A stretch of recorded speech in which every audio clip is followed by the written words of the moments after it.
Uh, Amit Joshi is joining us, Chief Investment Officer of Bajaj Allianz General Life Insurance. Amit, good afternoon. Thanks a lot for joining us. Now we keep talking about the mutual fund inflows. I wanted to know how are insurance inflows over the last two to 3 months. How have they been, and what's your sense of the market now? Thanks. As far as inflows in insurance are concerned, I think most of the insurance companies would also be positively surprised that flows have been actually better than expected for general insurance as well as life insurance companies.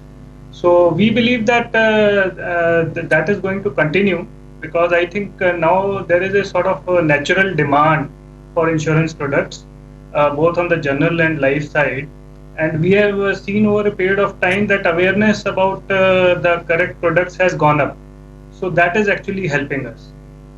On the market front, I think currently I heard you talking about the Nifty levels and all.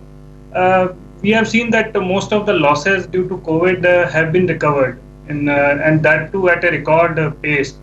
Never before in history we have seen such a huge turnaround in the market which has experienced now. And I think a lot of it is due to the liquidity supplied globally by the central banks. Closer home, I think RBI has also done a great job in keeping the liquidity up in the markets. And I think that is one of the primary reasons why we have seen that markets have regained the previous levels. And now this positive news coming on the vaccine side, I think will keep on giving a good support to the markets going forward also. Oh, Amit, good afternoon. In that case, the question is, where should fresh money be deployed? Because prices have also run up quite a bit. I mean, we're looking at large parts of the market almost back at the 52-week high, whether we're looking at IT stocks. Pharma has had such a tremendous run in any case. Where would you deploy the incremental rupee coming in? I think when we look at investing, our primary objective is to see where exactly we see visibility of earnings. And as you correctly mentioned, I think IT, pharma, FMCG, and now I think telecom is also featuring in that space, where you can see that earnings could be good, and there are tailwinds. Especially if you look at the pharma companies, I think there is a natural demand for their products due to whatever is happening in the global economy. Similar is the case with the FMCG, because I think as you notice that most of the people are not going out, and most of the dining is happening in house. So a lot of natural demand for those products is driving these companies. And I think on the telecom side also, that is the backbone of all the digital economy which is happening now. So overall, I think these sectors are natural choices, and given that there are tailwinds and there is a good visibility going forward also, we believe that the outperformance will continue in these sectors. Okay, interestingly, you are saying that you are underweight on financials. Now, that's a first, or I mean, at least not too many people have mentioned that. Financials have dragged the markets for too long now, but what makes you underweight even at these levels? See, I think you have to realize that a lot of pain which could be there in terms of increased NPA and all is still not visible in the markets. I think thanks to the moratorium, and now I think the restructuring which has been offered by RBI will also basically prolong this.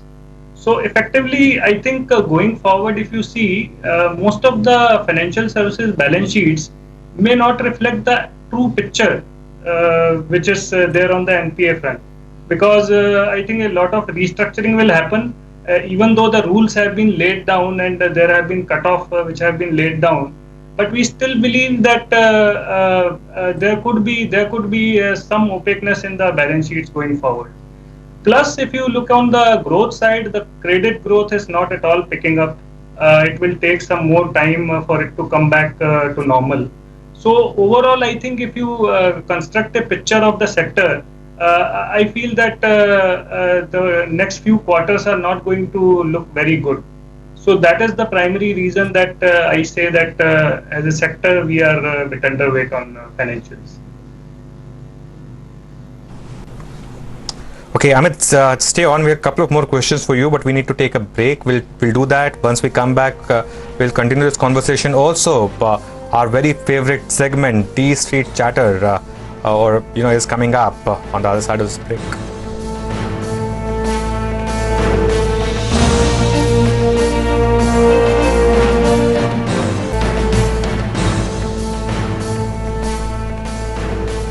Welcome back. The market's cooled off from the highest point, especially on the Bank Nifty, which is visible now. Only about 95-point gain now on the Bank Nifty. We have Nimesh now joining us for D Street Chatter.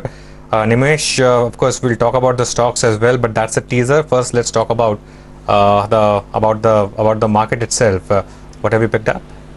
Well, Anuj, from a market's point of view, clearly first signs of buying interest into the bank stocks. So probably that explains the intraday reversal in the Nifty Bank.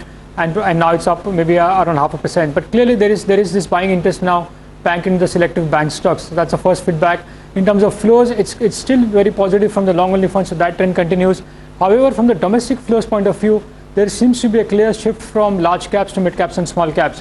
Whether it's because of the SEBI circular or not, but there is now genuine interest and bids coming in the mid caps and small caps from the domestic mutual funds. So that's the clear trend as far as the mid caps are concerned. So a quite range bound trade, but clearly from a flow point of view, it's positive. And domestic mutual funds are clearly looking at buying into mid caps and small caps now. Okay, and now tell us about the chatter. Well, in terms of chatter, the first stock on my radar is DLF, one of the biggest F&O gainer today.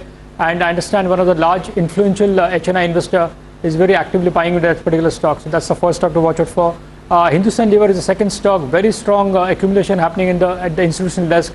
I believe some long only funds are very actively buying the lever stock of late, so that's the second stock to watch out. Third, FTSE rebalance flows will be seen tomorrow, maybe closer to the end of trade. So the two stocks to watch out would be Bharti Airtel. There will be large sell flow, but looks like that's pretty much priced in. And second would be ICICI Bank. ICICI Bank is expected to see a buy flows of close to $160 million because of FTSE rebalance. So that's the stock to watch out for in tomorrow's trade. And the last stock is L&T Finance. Some accumulation seen there, and I believe there is some corporate development happening which can get announced next week. So L&T Finance is the fourth stock to watch out for. Okay, Nimesh, thanks a lot for joining us. Now let's get back to our conversation with Amit. Amit, before we thank you, since Nimesh referred to DLF, what is your view on the large cap real estate stocks? Again, I think on real estate, if you see, generally, I think we are facing issues related to demand. And given the fact that the economy is contracting and has contracted at a record pace, demand for real estate is not going to pick up in a hurry. And we can see data on the ground also. I think if you see the registration data, it has fallen by some 50-60% across.